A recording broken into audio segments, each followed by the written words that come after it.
ఈరోజు steel plant కార్మికులకు అలాగే అక్కడ ఉన్నటువంటి ఎగ్జిక్యూటివ్స్కి ఎవరికి జీతాలు ఇవ్వకపోవడం చాలా దారుణం అండి. ఇది ఏదో విధంగా స్టీల్ ప్లాంట్ని నిర్వీర్యం చేద్దాం, వాళ్ళకి మనోస్థైర్యాన్ని దెబ్బతీద్దాం అనే విధంగా ఈరోజు మేనేజ్మెంట్ వెళ్ళడం చాలా దారుణం అండి. మేము అదే అంటున్నాం, గతంలో కూడా పాలకులు ఎవరైతే వైసీపీ పాలకులు ఉన్నారో వీళ్ళెవరు కూడా ఆ మినిస్ట్రీ ఆఫ్ స్టీల్ మినిస్ట్రీ కానీ కేంద్ర ప్రభుత్వంతో సక్రమంగా వీళ్ళు వాళ్ళతో కోఆర్డినేట్ చేసుకోకపోవడం వల్ల ఈ ఇబ్బంది వచ్చింది.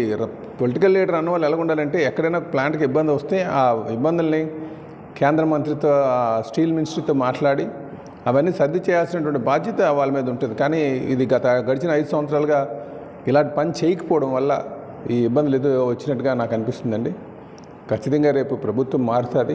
మేము ఆ ఒత్తిడి ఏదైతే కేంద్ర ప్రభుత్వం మీద ప్రభుత్వం మారుతుంది, తెలుగుదేశం జనసేన బీజేపీ కూటమి అధికారంకి వస్తుంది, రాబోతుంది కనుక మేము అప్పుడు సక్రమంగా మినిస్ట్రీ ఆఫ్ స్టీల్తో మాట్లాడి ఇలాంటి ఇబ్బందులు రాకుండా చూసుకునేటువంటి ప్రయత్నం చేస్తామని చెప్పి ఈ సందర్భంగా తెలియజేస్తున్నామండి. మేము గతంలో కూడా ప్లాంట్కి ఎన్ని ఇబ్బందులు హుదూద్ టైంలో కావచ్చు, లేకపోతే వాటర్ షార్టేజ్ వచ్చినప్పుడు కావచ్చు, అనేక సందర్భాల్లో ఇక్కడ లోకల్ పొలిటికల్గా ఉన్నటువంటి నాయకులు, పార్టీ, రాష్ట్రంలో ఉన్నటువంటి రాష్ట్ర ప్రభుత్వం అన్నీ కూడా ఇన్వాల్వ్ అయ్యి ఆ సమస్యలు పరిష్కారం చేయడం జరిగింది, డీపీల విషయంలో కావచ్చు.